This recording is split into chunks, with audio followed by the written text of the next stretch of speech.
Inoue. Is there a name, is there a meaning doon sa Inoue or acronym? Ang title ng yung latest single, pwede mo bang i-share sa amin o kanya-kanya na lang to? Wala na, trip-trip lang. Oh, sige. Kasi iuwi na kita. Oh! What's up? Cheese! Ganun pala yun?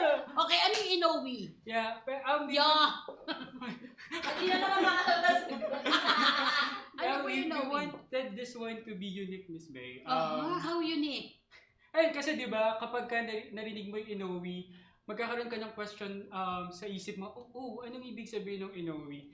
Actually, the meaning of the Inoue is, I'm not okay without you. I'm not okay So, without acronym you. siya for I'm not okay without you. Okay.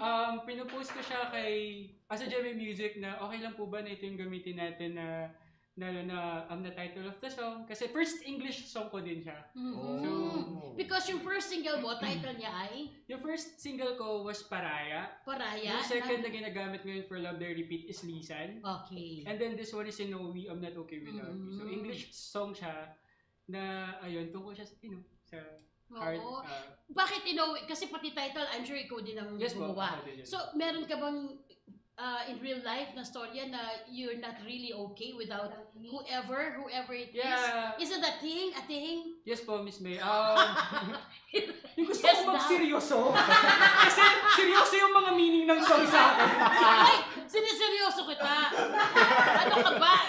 Hindi na kalata. Oo, Miss May, gusto ko maging seryoso talaga. Seryoso tayo, di ba dyan? Yes. Then, my question is serious. Is there some really relatable sa ano mo, di ba? Kung bakit mo na-compose yun? It's a sequel of my song na Lisan. Okay. For this, I'm Not Okay Without You. Kasi po, yung Lisan, na-compose ko yun during the first night of burol ng tatay ko. So, yung Lisan.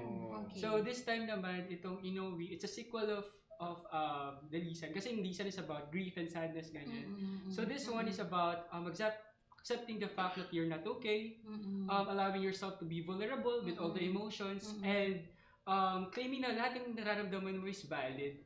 So I wanted to use this song para makarelate yung mga kapuso natin na makikinig na sa mga times na nagiging malungkot sila, it's okay. Just face that face ng buhay mo. Kasi that will be your way para makapag-move forward. Hindi ako naniniwala sa moving on eh. Kasi moving on, kapag nag-move on ka, hindi mo ba kakalimutan kung gaano kasakit or kung gaano ka-experience yung meron ka sa taong yun. It's about moving forward. Natatanggapin mo sarili mo na hindi mo na siya kasama. Uy, yes, that's right. Yun pala yung story ng ano. Guys, palakpakan naman natin si Vilmar. Yun pala yung ano, at may sequel pala. Wow, that's very good. Wait lang. Sinasabi pong kwento ni Vilmar, kapag minawalan ka talaga, hindi naman yun agad mawawala. Nandun siya forever.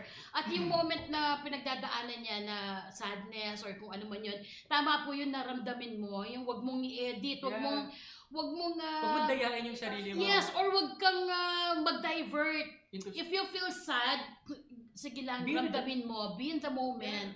And then, one step at a time. And then, one day at a time, mga ganon, okay? Ang ganda ng ano, mas lalo po ako na-excite, mga kapuso. Mas lalo po ba kayo na-excite na pakinggan live dito sa Kapuso Artist Tambayan ang kanilang mga single. Ay, thank you, Vil. Ay my God, kunin na kaya kitang ano. Papalitan na talaga. Oh my God. Vil, thank you so much. Okay, guys, eto na, next question. Nasasabit na rin ako nga magpapakinggan kayo.